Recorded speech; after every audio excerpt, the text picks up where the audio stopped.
Jon. We're about halfway through the 30th anniversary year. There's been a lot of big moments, a lot of celebrating and everything. Trying to put in context like what this year has been like so far and what it kind of means to the company. Well, it's been pretty wild, right? We've gotten back to the international flair with a lot of the pay-per-views. It began in Rio, we found ourselves in Perth, and then to London. So for me, I think that's my biggest takeaway from 2023 is that we are now once again not just extending our tentacles internationally, but bringing the big shows back to these major markets that really can support it. You know, we're going to Sydney, obviously, in September, so it's a huge year for the UFC.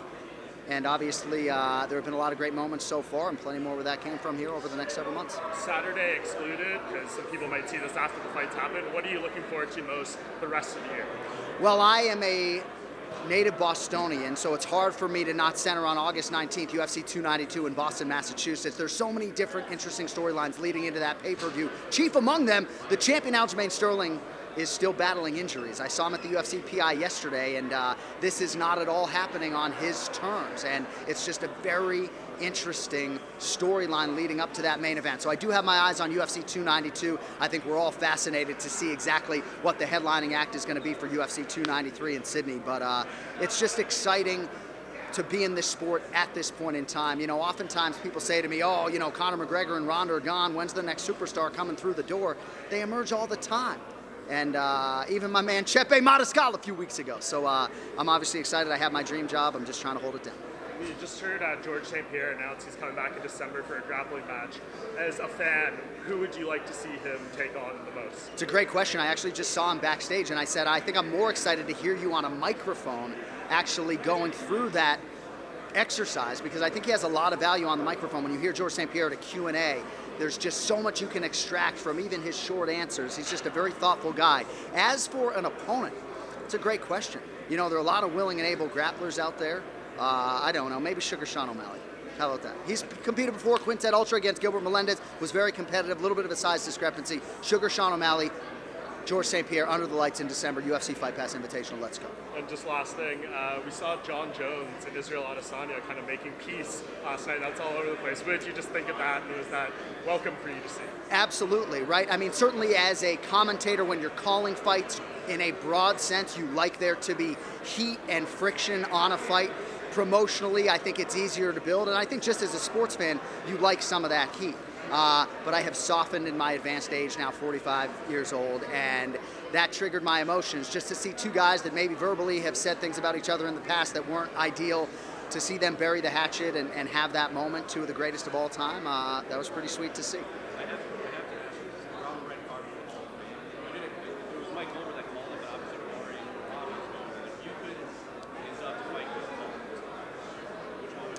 Probably Matt Brown against Eric Silva in Cincinnati in 2014. Now, I love that fight between Antonio Bigfoot Silva and Mark Hunt, Brisbane, Australia in 2013, but our matchmaker, Mick Maynard, softly reminded me that Bigfoot popped after the fight, so maybe that one's not getting in the Hall of Fame. But yeah, I mean, I do believe Matt Brown, on the merits of his body of work, could find himself in the modern era wing of the Hall of Fame. But I do think if you're going to take one of Matt Brown's fights and use that as the conduit through which he gets into the Hall of Fame, Matt Brown, Eric Silva in 2014, one of the best fights I've ever called.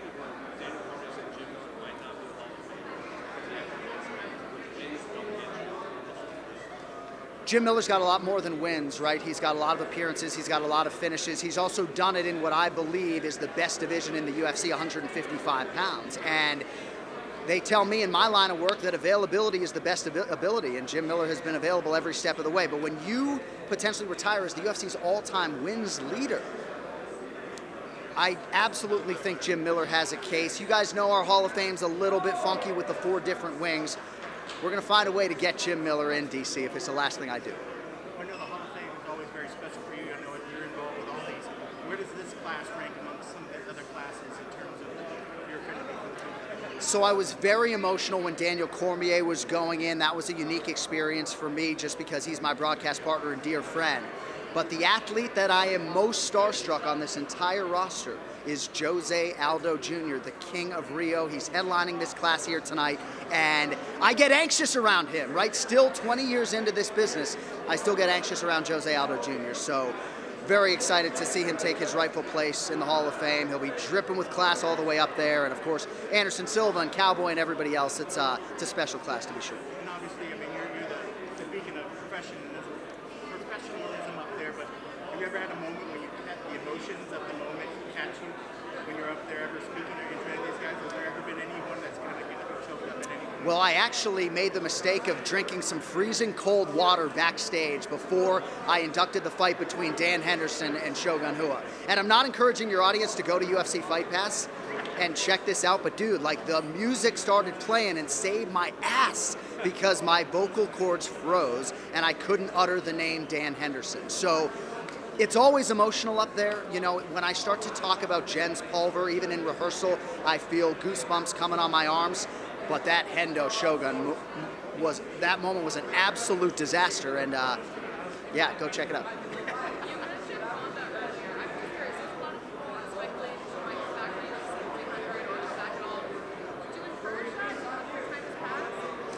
I would encourage it in some part, but I would also be hypocritical if I said to you she should come back and fight for the title just because of this Amanda Nunes vacancy, because in the past, I have said aloud I didn't love that Henry Cejudo got to come back and cut the entire line of all these bantamweight contenders that had been in the gauntlet, that had been in the USADA pool for 3 years, right? So I like a meritocracy, and there are definitely worthwhile contenders, Raquel Pennington and Juliana Pena chief among them. So as a mixed martial arts fan, I get a little bit uneasy when someone comes back having not competed and just cuts the line. But if anyone deserves to cut the line, it's probably Ron.